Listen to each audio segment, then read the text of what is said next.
선포하며 나가십니다. 주 안에 있는 나에게, 주 안에 있는 나에게 딴 근심이 있으랴. 십자가 밑에 나아가 내 짐을 풀었네. 그 두려움이 변하여, 두려움이 변하여 내 기도 되었고, 전날의 한숨 변하여 내 노래 되었네. 주님을 찬송하면서 할렐루야 할렐루야. 내 앞길 멀고 험해도 나 주님만 따라가리. 주 앞에 영불변하시니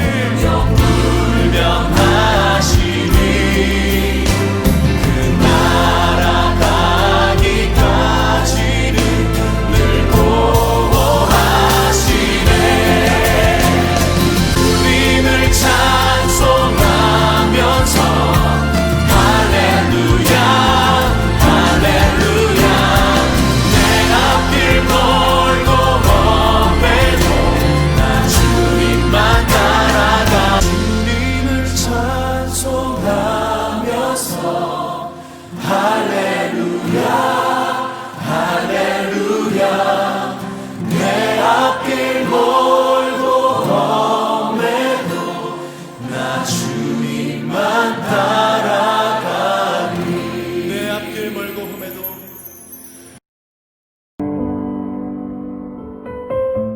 21장. 지혜로도 못하고 명철로도 못하고 모략으로도 여호와를 당하지 못하느니라. 사울라를 위하여 마병을 예비하거니와 이김은 여호와께 있느니라. 할렐루야. 우리는 인생을 흔히 전쟁이라고 그렇게 말합니다. 그만큼 경쟁도 심하고 고난도 많다라고 하는 뜻일 것입니다. 특히 오늘 우리가 살고 있는 이 시대는 무한 경쟁의 시대라고 그렇게 불리웁니다. 무엇 하나 쉬운 게 없다는 말이죠. 학생들의 공부조차도 입시 전쟁이라고 하는 온 세상을 전쟁터로 보는 시각을 가지고 사는 것이 지금 우리의 시대입니다. 그런데 생각만큼 삶이라고 하는 것이 만만하지 않다는 것이죠. 열심히 노력하고 최선을 다하면 될까?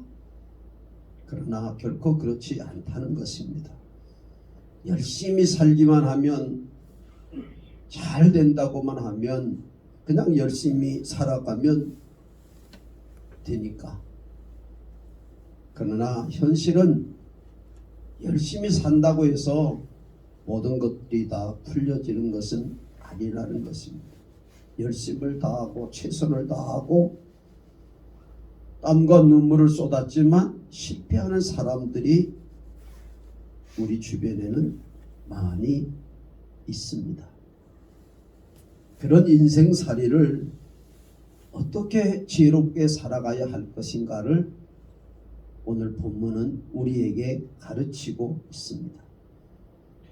30절 말씀 보니까 지혜로도 못하고 명철로도 못하고 모략으로도 여호와를 당하지 못하느니라.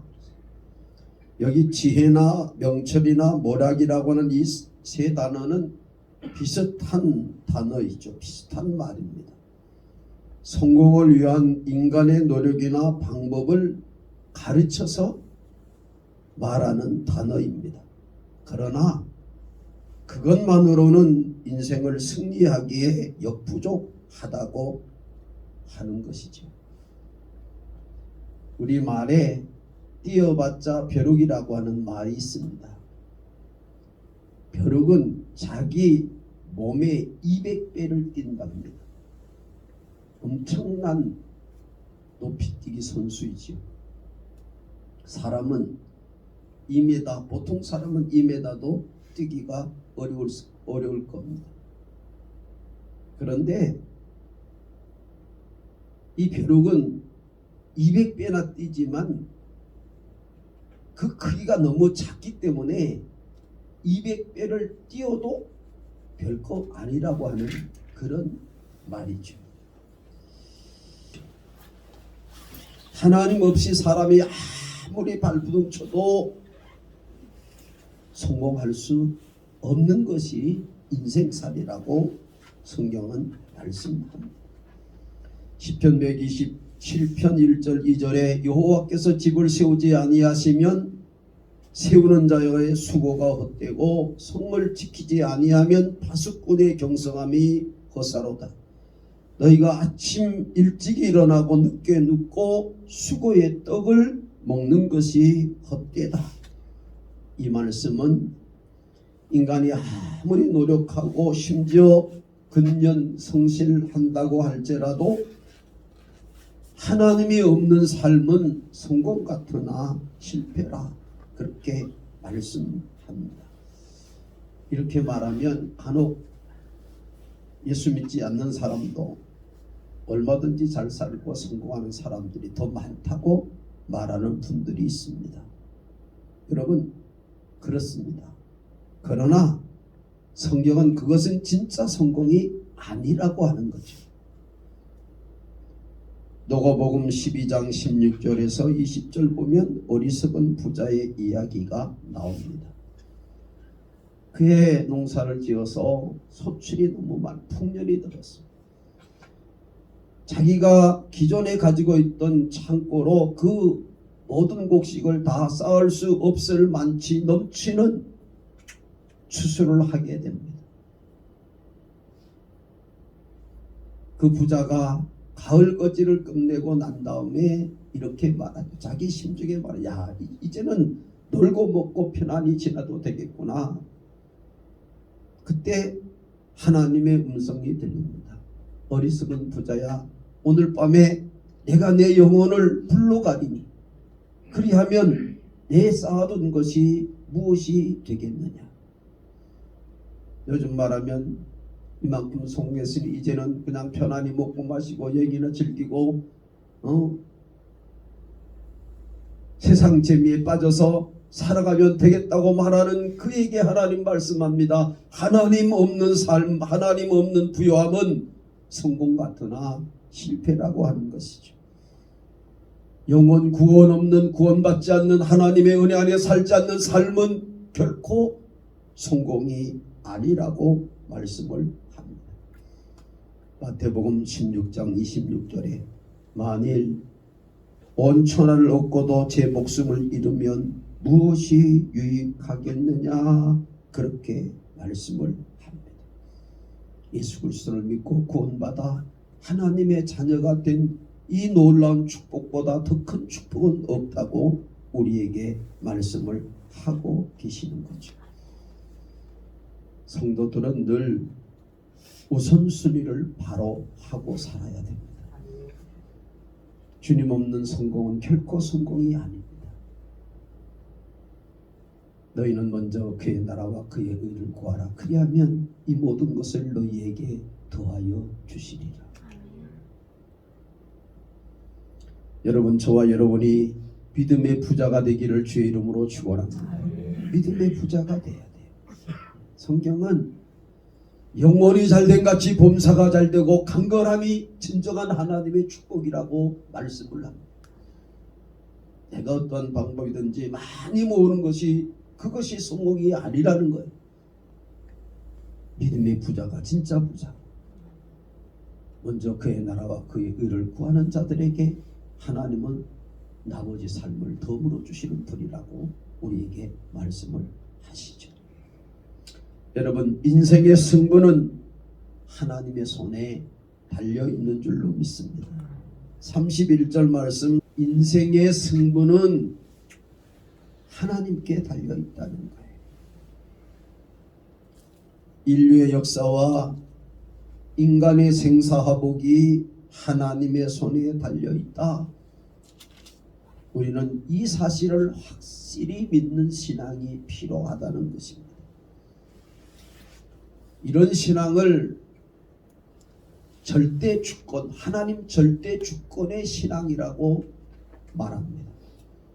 하나님은 천지와 만물을 만드시고 오늘도 그 천지와 만물을 신이 운행하시고 역사도 그분의 손에 있고 인간의 개인 생사복도 그분의 손에 있다고 믿는 신앙입니다. 1절도 보면 왕의 마음이 여호와의 손에 있으며 마치 물 같아서 그가 임의로 인도하시느니라.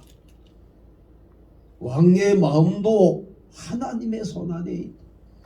이 말은 인류의 역사가 하나님의 손 안에 있다고 말이죠. 영원할 것 같은 권력도, 여러분 역사를 보면 로마 같은 그 절대 권력도 하루아침에 무너지는 것이, 그것이 세상의 역사입니다.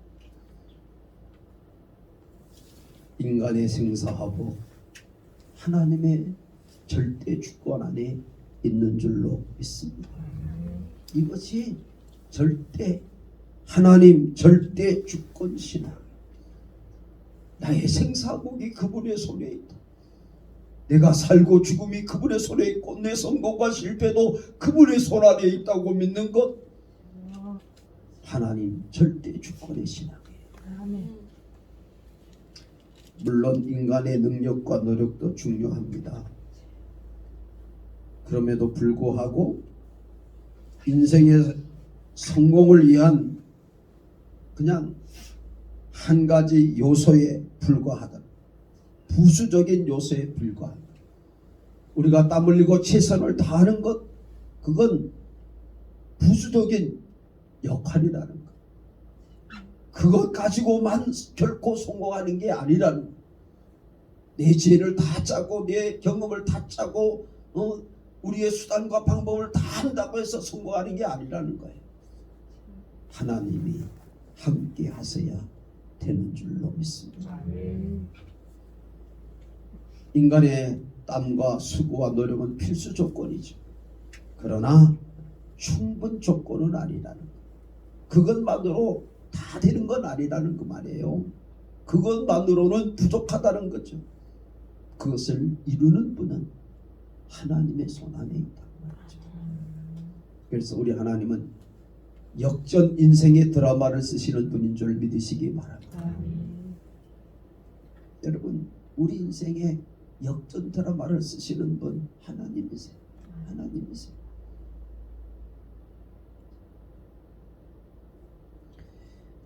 잠시 잠깐의 성공에 만족하지 말아야 하고, 저와 여러분이 하나님 앞에 진실하게 세움을 받아야 되는 줄로 믿습니다. 중요한 것은 하나님께 인정받는 사람이 되는 거예요.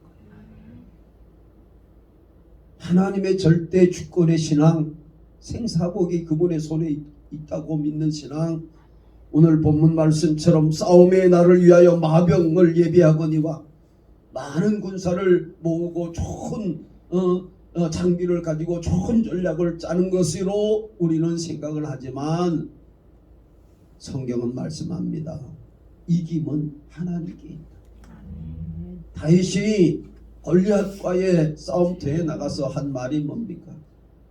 전쟁은 하나님께 속한 거다. 전쟁은 하나님께 속해 있는 거지 칼 길이에 속해 있는 게 아니고 무기가 좋다고 힘이 있다고 이기는 것이 아니다. 전쟁은 하나님께 속해 있다. 그래서 저와 여러분은 하나님 앞에 진실해야 합니다. 우리 말에 콩 심은 데 콩 나고 팥 심은 데 팥 난다. 마태복음 7장 16절 보면 가시나무에 포도를 엉겅퀴 무화과를 따겠느냐, 그렇게 말씀을 합니다. 내 수단과 방법이 성공의 조건이 아니라는 거죠. 중요한 것은 그분의 눈 안에 드는 거고 그분의 인정을 받는 거, 그분의 사랑을 입는 것입니다. 요셉은 우리가 잘 아는 것처럼 인생의 코너로 몰립니다. 깊은 웅덩이에, 나올 수 없는 웅덩이에 빠집니다. 거기서 그렇게 굶어 죽어야 될 형편이었지만 한 형이 그래도 피 흘리되 우리 손에 피 묻히지 않겠다고, 죽여도 내 손에 피 묻히지 않겠다고 그를 타향의 이국 땅에 팔아버립니다. 노예로 팔려갑니다. 이왕 팔려간 것 거기서 진실하게 살려고 몸부림쳤습니다마는 억울한 누명을 쓰고 감옥에 들어갑니다. 성경은 이렇게 말씀해요. 보디발의 집에서도 그는 성실했어요. 심지어 감옥에 가서도 성실했어요. 하나님께 인정받는 삶을 살았단 말이죠. 그랬더니 인생 막장이 어디입니까? 감옥이죠. 인생 막장. 더 이상 내려갈 수 없는 인생의 막장, 그것이 애굽의 총리가 되는 지름길이 됐어요. 하나님은 절망을 희망으로 바꾸시고 실패를 성공으로 바꾸시고, 그가 훗날에 자기를 애굽에 팔았던 형들 앞에서 이렇게 말합니다. 당신들은 나를 팔았지만 하나님은 그 악을 손으로 바꾸어 놓으셨습니다. 하나님은 넉넉히 악을 손으로 바꾸어 놓으시고 실패를 성공으로 바꾸어 놓으시고 한숨과 눈물과 절망을 기쁨과 감격과 희망으로 바꾸어 놓을 수 있는 분인 줄 믿습니다. 우리는 그래서 하나님께 진실해요. 하나님 앞에 바로 서요. 오늘도 불꽃 같은 눈동자로 저와 여러분을 살피시는 하나님, 그분은 외모를 보시지 아니하고 우리의 마음을 보세요. 우리의 생각을 아세요. 말과 행동이 다른 우리들을, 사람은 외모를 보지만, 그 사람의 언어를 보지만 하나님은 그 마음을 살피십니다. 오늘 저와 여러분이 그 하나님께 우리의 진실함을 내어드려 주님을 뜨겁게 사랑하는 사랑으로 가득 찬 믿음으로 하나님을 영화롭게 하는 복된 하루 되기를 주의 이름으로 축원합니다.